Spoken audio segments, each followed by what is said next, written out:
엠마 왓슨은 다른 모두가 좋아하는 것을 자신이 도와주지 않는다고 해서 자신감과 자존심을 떨어뜨릴 필요는 전혀 없다고 했습니다. 우리나라는 오래전부터 관계주의 문화를 형성하고 있습니다. 이 점심시간에도 팀장님이 짜장면 시키면 다른 팀원들도 모두 짜장면을 먹는 문화였고, 심지어 음식 선생님이 같은 것을 시키면 빨리 나오니 메뉴를 통일하라고 권유하기도 했습니다. 나의 선택이 의사는 상관없이 다른 사람의 견해에 따르는 문화성이 있다 보니 진짜 내 맘대로 할 수 있는 일이 스스로 선택을 만들고 있는 결정하는 일이 상대적 적은 사람은 것입니다.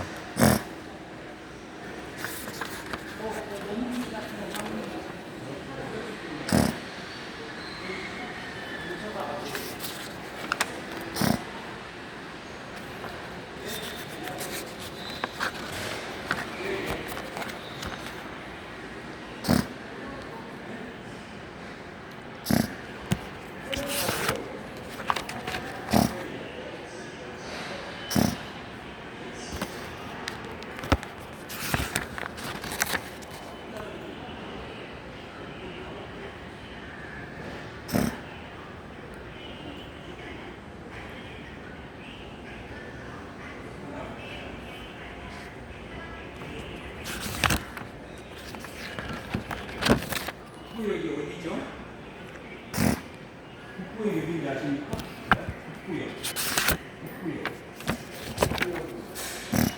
이미 나가네.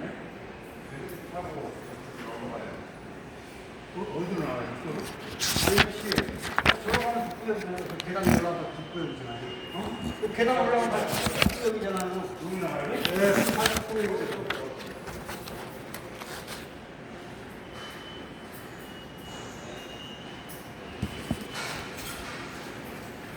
사람들은 저마다 자기 안에 수용성을 갖고 있다고 빅터 프랭클이 말했습니다. 유대인인 빅터 프랭클은 2차 세계대전 당시 나치 강세 수용소에서 참혹한 고통을 겪은 피해자입니다. 이 잠을 잘 공간도 충분하지 않은 좁은 공간에 사람들끼리 모여풀어 몸을 거두어 겨우 누워 딱 붙어 손잡을 잡고 시궁창 청소일을 하다가 오물이 얼굴에 튀어도 닦을 물이나 천이 없었습니다. 먼저 죽은 사람이 남긴 감자 한 조각을 서로 차지하기 위해 혈투를 벌이는 일이 난무했던 그곳에서 빅터 프랭클은 결국 아내와 가족의 죽음을 지켜보게 됩니다.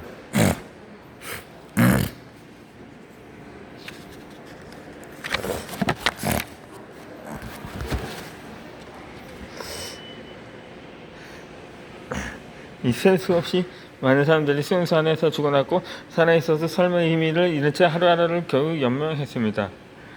전쟁이 끝나고 수용소에서 풀려난 빅터 프랭클은 자신의 경험을 담은 책으로 출판합니다. 우리나라에서는 죽음의 수용소에서라는 제목으로 출간되었지만 원제는 그럼에도 불구하고 삶을 살만하다고 말할 수 있다입니다.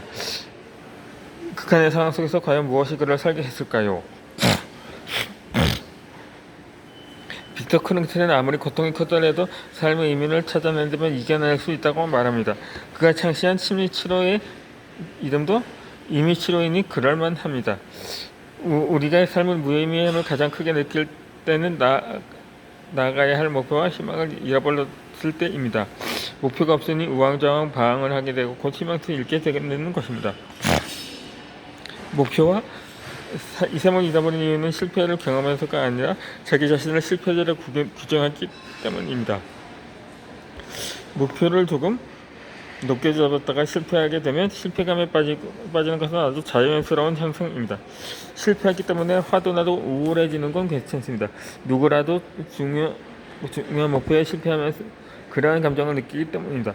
그렇지만 그 위에도 계속해서 자기 자신을 깎아내밀어 스스로를 실패자로 규정짓는 것은 삶의 의미를 잃게 만드는 일입니다.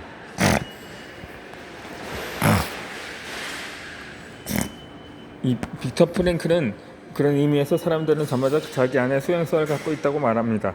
그 수용소 안에 갇혀 사는가 자유롭게 나와 사는가를 전적으로 스스로 판단에 달려있다고 강조합니다. 우리가 한계에 부딪혔다고 생각할 때 그 한계는 우선은 우리 스스로가 만들어낸 것일 수 있다는 것입니다. 일례로 베니스터 이야기를 들을 수 있습니다.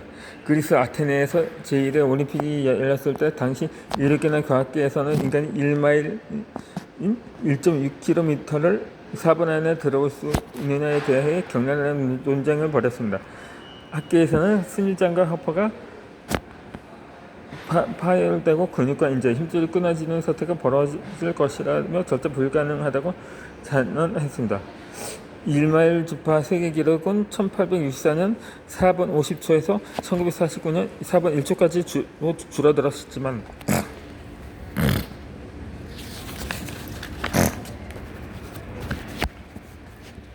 마지막 1초를 줄이는 것은 불가능한 것으로 여겨졌습니다. 그러던 와중에 로저 베니스터라는 한 대학생이 1954년 3분 59초 4의 기록을 세우며 이 불가능을 하다는 믿음을 깼습니다.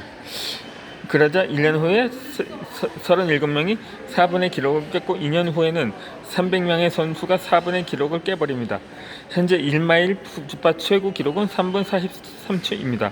결국 1마일 4분의 불문율은 일간의 한계가 아니라 우리 자신이 말하는 머릿속의 한계였던 것입니다. 그래서 우리가 한계에 부딪히고 있다고 느낀다면 새롭게 우리 자신을 정의하는 것이 필요합니다. 나는 안 돼서 저 사람이 한다면 나도 할 수 있다고 말입니다.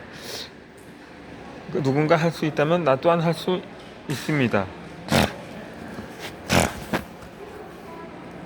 스트레스도 잘 걸리면 활력이 됩니다. 고통은 인간의 위대한 교사이다. 그 고통의 숨결 속에서 영혼은 발휘된다며 에센 바하가 말했습니다. 스트레스에서 벗어나는 법에 대해 알려달라는 이야기를 들을 때마다 저는 이렇게 대답합니다. 이 스트레스는 벗어날 수도 없고 벗어나야 하는 것도 아닙니다. 제가 이렇게 대답한 이유는 일반적인 관점에서 보는 스트레스와의 심리학의 관점에서 보는 스트레스의 약간의 차이가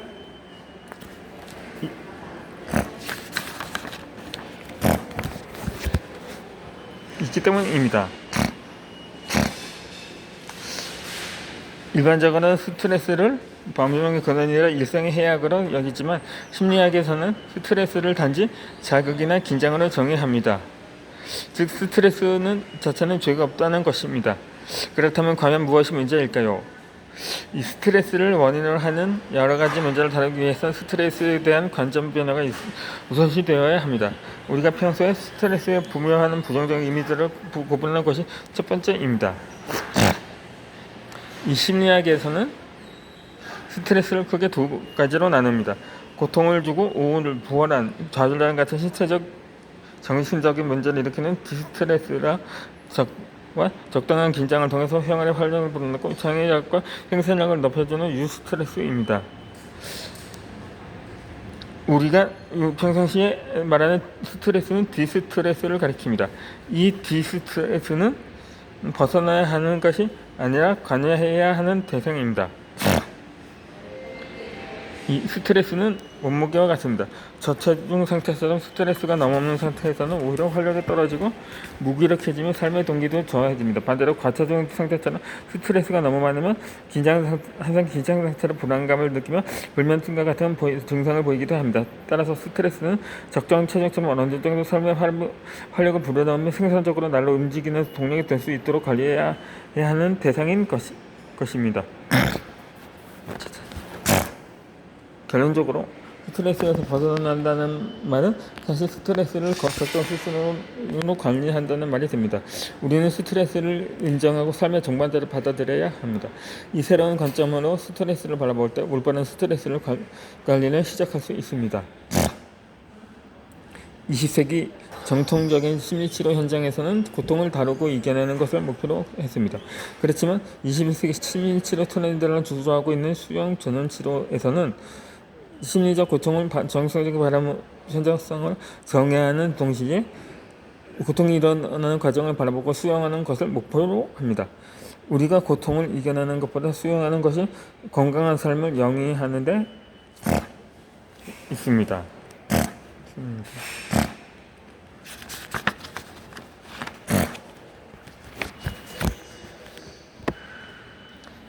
있습니다.